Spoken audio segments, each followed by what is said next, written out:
Hey guys, what is up? My name is Zlyphor and welcome to day 3 of 7 Days to Die. And yeah, welcome back. I am still in the house, so that is awesome. I think someone did come in because the door is open. Um, I think I put the land claim block a little too far away from the door, so but that's okay. It's no problem. Nothing really happened. I don't think there really is anything. Items respawn fairly fast, anyways, so I decided to go ahead and get to the gun safe that was downstairs, and it is refilled, so that is awesome.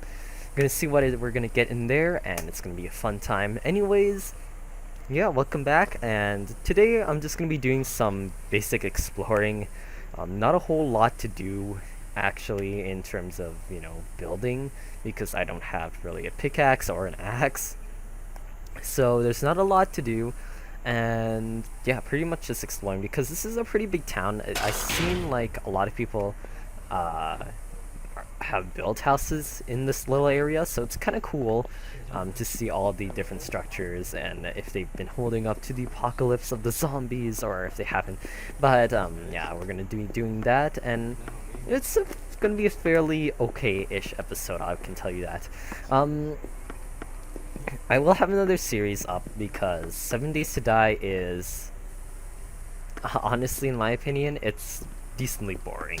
There isn't a lot going on. It's a lot of just, going around and just exploring basically and getting items and killing zombies.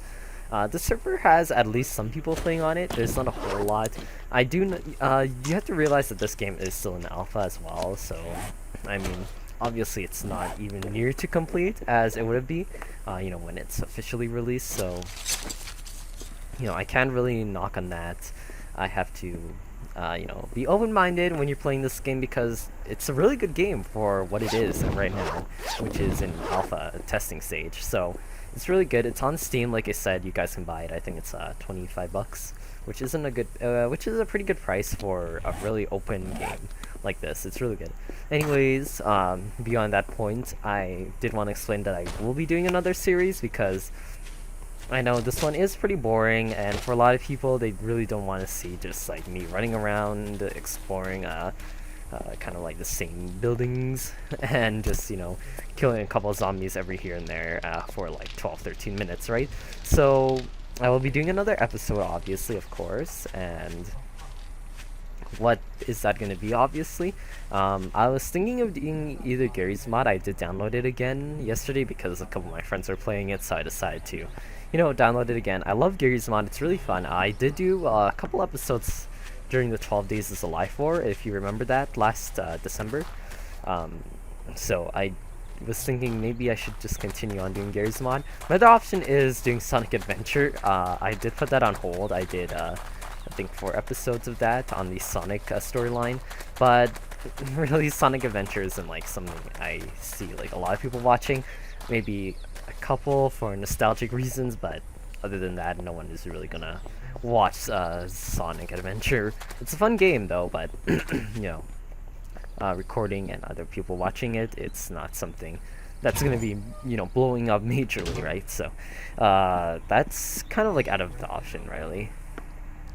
Other games, there really isn't anything that really comes to mind. I was thinking maybe, recording some WoW stuff, because, hey, Warlords of Draenor is coming out. The release date was announced yesterday, if you didn't know. November 13th, that is the day. I'm actually going out to the mall today to pre-order the collector's edition. I really like having physical editions of the collector's editions.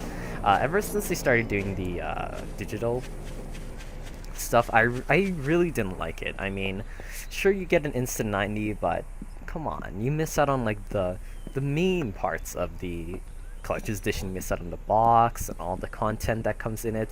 Realistically, I love having that, and I really like having the collector edition box. It's really nice to show off, especially it's really beautifully designed, so I really want to have the box, so I'm gonna go and do that. I was looking on Amazon actually, and they are selling the Burning Crusade and Wrath of the Lich King collector's editions. I believe there's only 4 copies left of each, and it ranges from Burning Crusade to being $280, and Wrath of the Lich King being $100 more, $380. So that's not a bad price actually for how old it is. I didn't actually believe that. I actually found a Kijiji ad on my local Kijiji site in Calgary, and there was this guy selling the Burning Crusade fully new in box for $100. I was like, what? It's crazy.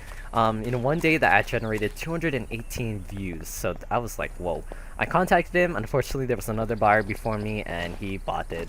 And, you know, I was kind of disappointed because I would have loved to have that, especially the pet. So I guess my other option would have to be going on to Amazon and buying it from there. It's not a bad price. I mean, $280, not a bad price at all for the considering the age of the collector's edition, how long ago it was, and you know how many copies is available. I don't think a lot of people have the collector's edition for Burning Crusade or even Wrath, maybe. So you know, I am thinking of picking up Burning Crusade first, then Wrath, because well, Burning Crusade is older and it's cheaper, weirdly enough. So I will do that, and it'll be pretty good. I'll do an unboxing of it because I'm sure you guys will want to see what has came inside those old, very old unboxings of the collector's editions of those, and you know, comparing it to like a new one like Cataclysm or Mist or World of It when that comes out. So I'll do an unboxing of it when I get that. I don't know, thinking of getting it pretty soon at least. Not sure when. Probably next paycheck. I got paid today, so that's good. Good sign, I guess. And nothing really. I just have a lot of stuff to pay off, like my phone.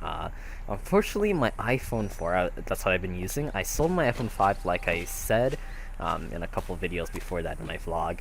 And I actually dropped it, the iPhone 4. I was walking down the station platform. I didn't see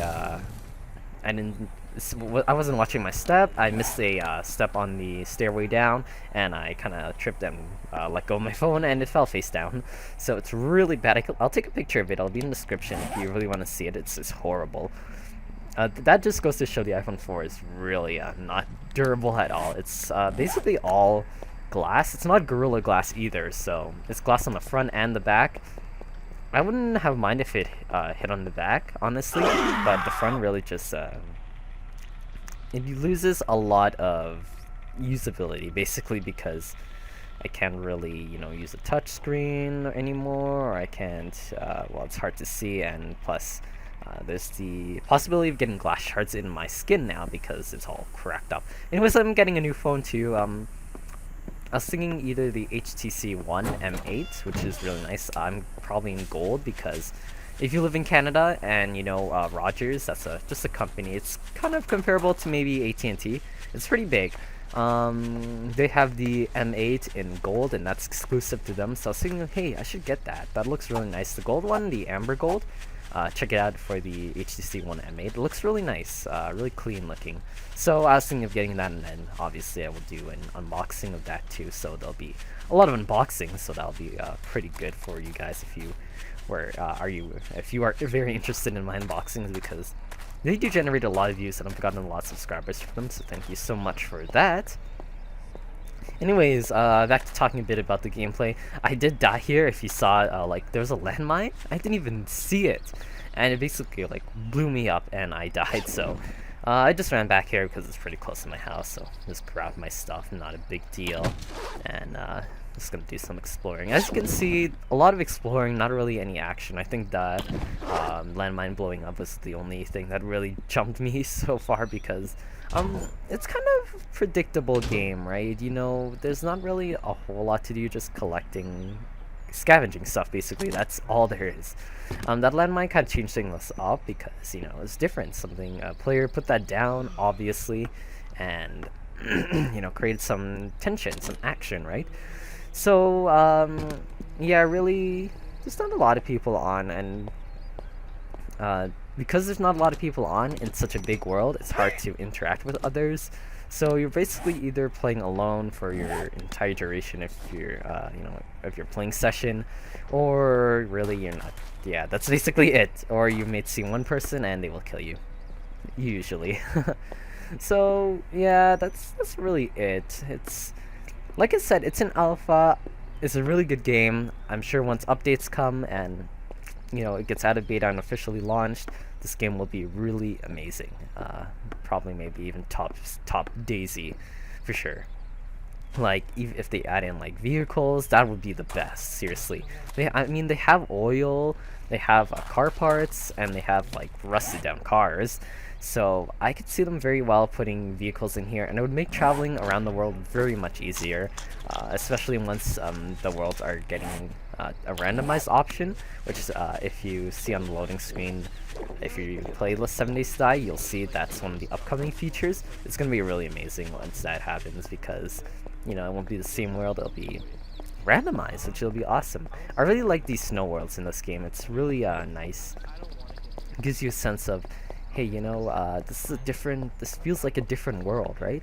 It's zombie apocalypse in the winter, because it's not something you really see in a lot of games, or even the shows like Walking Dead. You don't see like the zombie apocalypse them during the winter, which is really weird, because the winter would be like the toughest time, right? And it would kind of be obvious to show that. I mean, there could obviously be the argument that not a lot would happen during the winter time, because they would all be inside, stocking up on supplies that they've already stocked up on, and just using them and just chilling, right? So I mean, that could be the argument, or something even worse could happen in the winter. So that's what I want to see, maybe in the Walking Dead show, or even in the game. I think the game for the Walking Dead, the Telltale game, sees episode 5 for season 2, that's going to be coming up, I think, soon, maybe. I'm really excited for that, by the way. I think that one's going to be based in winter, because it's really getting, if you played episode 4, you can tell it's becoming winter, and the NPCs do tell you that winter is coming, and you can kind of see it. It's getting colder, the conditions are getting colder. You can actually see kind of snow falling now in episode 4, so quite exciting to see what episode 5 brings, the conclusion to season 2. I love the Walking Dead Telltale games. They're really awesome. They tell a beautiful story in terms of point and click games. So if you haven't played them, I do recommend you play them, especially if you're a fan of The Walking Dead. Even if you're not, maybe just a fan of zombies in general, it's a really good game. You should play season 1 first, and then season 2 leads after that, and that's a really good game as well. It tells a really good story. Anyways, that is that. Back to I guess my YouTube channel, I'll talk about a little bit, because this is near the ending. The intro I did come out with, I uploaded that video yesterday, and I hope you guys did enjoy it. It's gonna be in all my videos now. I'm still working on an outro, so bear with me. It'll be pretty awesome. Anyways, that pretty much ends it. Thank you for watching, guys. Remember to comment, rate, and subscribe. I'll see you later. Peace out.